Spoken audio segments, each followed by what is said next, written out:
Hi, I'm Harrison Wise, your host today for FOAFing Around With. And today we are FOAFing around with Dorian Benkoil, Chief Content Officer with a deep background in publishing and media, who also teaches media business and tech at the graduate level.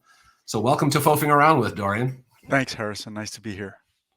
So, I always like to start these with just a little bit of background, on who you are. So, just tell us a little bit about yourself, and we'll jump into some other stuff. Well, I'm a journalist with an MBA who came up through the editorial content side of things and then got into the business and technology parts. I've led teams, won a number of journalistic awards, and ended up more on the business and technology sides. And I apply that expertise today to companies that need to behave like and perform like successful publishers. So, content, thought leadership, technical documentation, knowledge management, all the things that, companies need to do to be successful in creating, managing, distributing, driving awareness to, and activating people with their content. And do you feel that companies understand and embrace that role as being a publisher?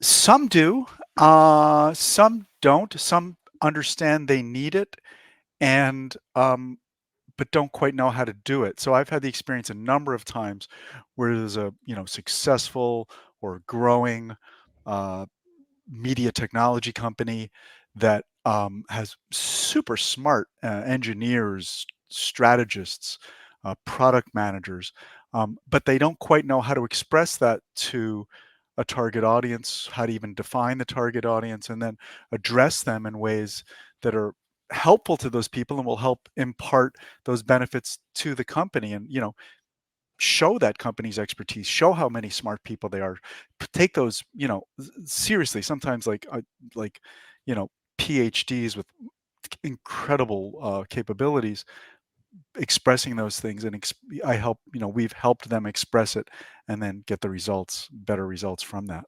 So, I introduced you as a chief content officer, but I always want to ask, those in the FOAF network, what the FOAF are you? Or more specifically, what kind of Yeah, fractional CXO sure. do you most identify as? Sure. Well, that would be the thing. Chief content officer who can help a company on a fractional basis um, conceive and create thought leadership in a strategic way that sets it up for success in that over time.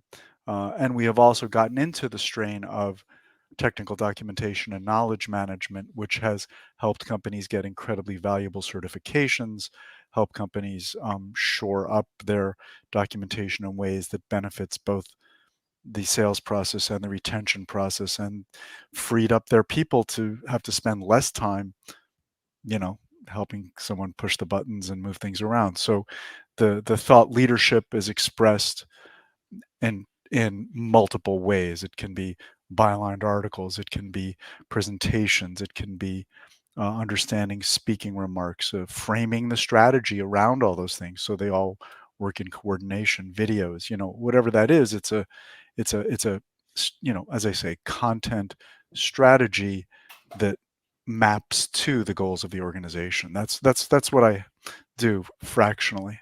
And does social media fit in there somewhere? Is that Yes, yes, part of that equation? yes. It's not usually the first part of the equation, but it's usually the thing that helps distribute and drive awareness to all the other components. And we, of course, understand the grammars, ways to the different grammars of the different social media, the ways to measure them, enhance them, and even help from the start decide which social networks work well for which intended audience. TikTok is great for certain audiences, and LinkedIn is better for other audiences. It really depends. Which I think leads me to my next question in terms of the types of projects you are typically involved with, or specifically in this context to be involved in. Is it primarily B2B, or do you also work in the B2C realm? It tends to be B2B because a lot of what we've worked in is, well, I say we because I have a small team, but I've worked in is has tended to be technological, that is positioned for other companies. So media technology, financial technology. It's tended to be B2B. We have done some B2C, but my forte is definitely in the business and technology realms. And I've got more experience with B2B. And does the work you do, encompass paid content media as well? So like, content marketing in terms of investing, in a either email campaign or a sort of white paper campaign with a Sure. traditional media outlet, for Sure. example. Well, I have a methodology that is the content value chain, and it starts with creation, and then you have to create the content, manage the content, distribute the content, drive awareness to the content, and then activate people with the content or monetize the content And the whether or not to do paid distribution and awareness or not is a decision to make within the context, and they often Mhm. work in context with each other. So, Right. so there is a lot. If you can get great organic reach, that's great. Sometimes you use some paid awareness to help increase the reach or magnify the reach. So again, it's part of the strategy. I work with some very talented media buyers and planners, and know a lot about it. I don't claim myself to personally be an expert, but I definitely know how to understand and call in the expertise for paid media. Again, it's not the way I work is not let's do paid media. It's let's figure out what you need. Right. And if paying for a certain amount of awareness and distribution reach is the right strategy, then by all means, let's spend some budget there. What do you think the biggest misconception people have about sort of fractional? Well, I think they don't necessarily realize that a fractional person can be really invested in what you do and how you do it, and that it's a way to get this tremendous depth and breadth of expertise and seniority without having to pay for that upfront as a hire. I've actually said this to people. By using me and my little team, you get the tremendous, years and years, decades even of senior expertise at the price of a fairly junior hire. The juxtaposition between fractional and freelance, what would you say to people who say that fractional equals freelance? I would say that to me the word fractional means the fractional person is invested in the project and the organization. In fact, generally speaking, fractional isn't a project. It's a strategy and the execution of that strategy with multiple tactics and multiple projects. A freelancer is someone who might get one thing done. They will design that graphic or write some words or design a little bit of code, and they're doing that, and it's a very valuable skill, but it's basically a skills based thing. FOAF, from what I've seen, the tremendous talent that's there, are people with deeper and broader capabilities than that. A lot of the soft skills and capability and the ability to bring in those sort of freelance skills and workers, but and probably could do that stuff. It's just Mhm. the value is much higher when you can marshal those things toward a goal that you might even help define. A fractional. What are some other advantages of fractional, or in our case, fraction of a fraction to a client? You know the story about the plumber and the pipe and charging $1,000 to ping a pipe. So the plumber comes in, and he tells someone he's going to charge you know for his expertise, not for his time. And somebody's having problems with their plumbing, and their basement is getting flooded. So he walks down to the basement, he looks at a pipe, he pulls a little hammer out of his bag, he hits the pipe, and he solves the issue in a few minutes, walks out, sends a bill for $1,010. And the person says, "What? $1,000? You didn't even spend an hour here. How can?" And he said, "Yeah, The $10 is for the time. The $1,000 is for the expertise of knowing where to hit the pipe. And so that's perhaps a very crude and blunt analogy, but that's kind of what you get with a FOAF is that expertise of, but if you were to hire that expertise at a non-fractional basis, I mean, we are all people in this group who command, significant high end of the salaries. Right. Significant compensation. Yes. So to be able to get access to that fractionally is, probably a useful thing. I hope it's a privilege. I mean, I certainly feel privileged to get to work with a lot of companies and organizations that I wouldn't otherwise. So in that same context, what does a successful fractional hire look like, and how does a CEO founder sort of measure that success from your vantage point as a chief content officer? Does the person ask good questions? Meaning, does the FOAF ask good questions? Does their response to those questions show that they understand what you're about? Do they come back to you with concepts, ideas, and strategies that make sense to you and show that they can help you get there? And are they even, in many cases, willing to be measured on that? So, we're going to do these things and have these, whatever you want to call them, KPIs, OKRs, but, specific measurable markers to say, we've done this stuff. This will be a measure of whether we're successful and how can we do more of those things, or you do more of those things if I hand it over to you. And also, I think a successful FOAF is someone who not only can listen and understand the organization in context, but also understand how to work culturally. I mean, when you're talking about content, that's really important. If you're putting stuff into the world, you're expressing yourself in a way that shows who you are and what you're about, and that's heavily influenced by culture. So a FOAF with the right amount of seniority and understanding in the content sphere will understand that this is an important aspect of what we're doing. So if I'm on the hiring a FOAF side, I think of those things.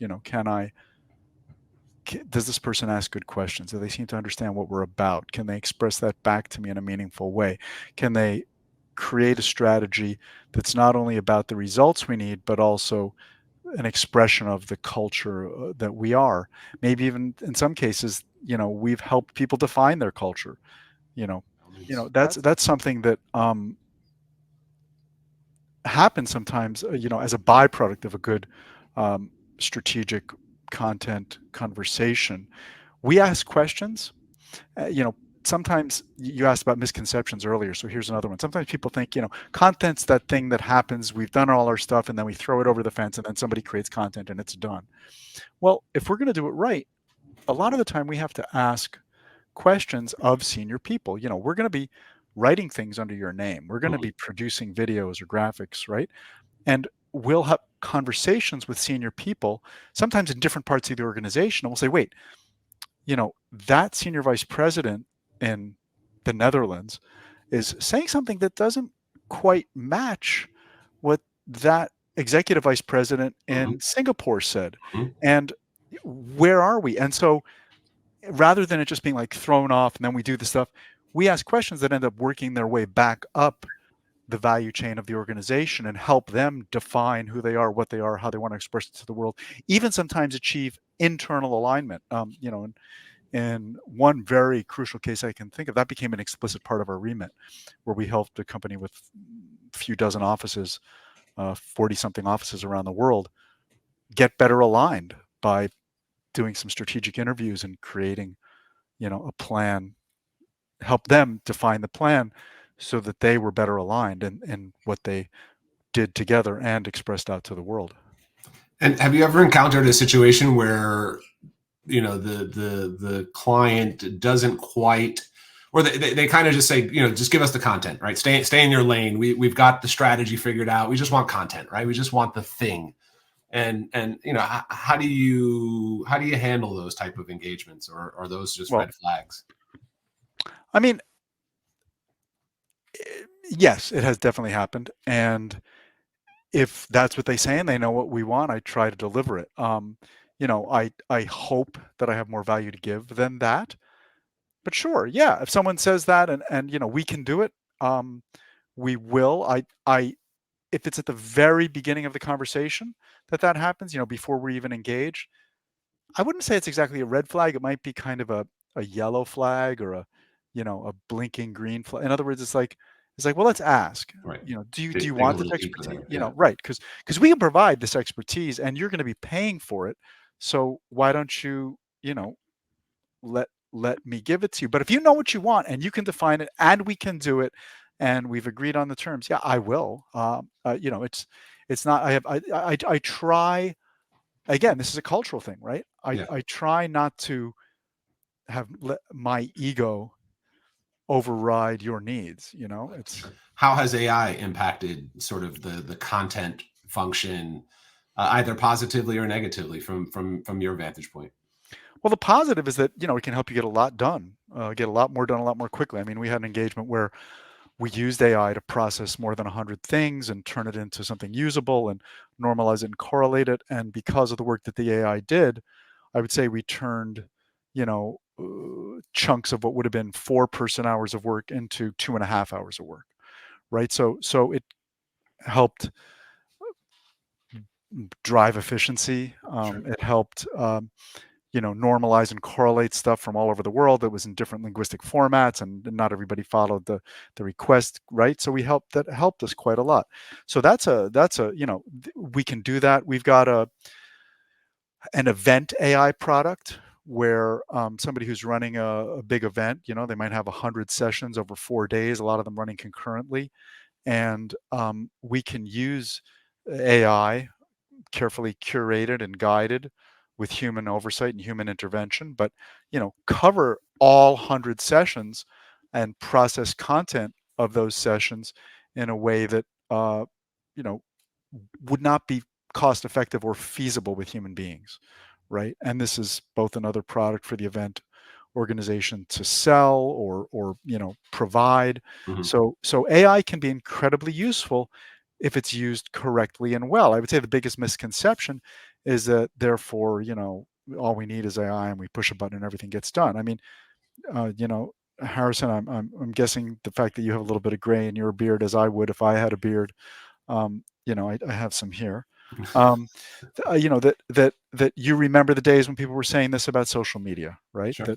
That user generated content was going to obviate us of the need for anybody doing any content professionally.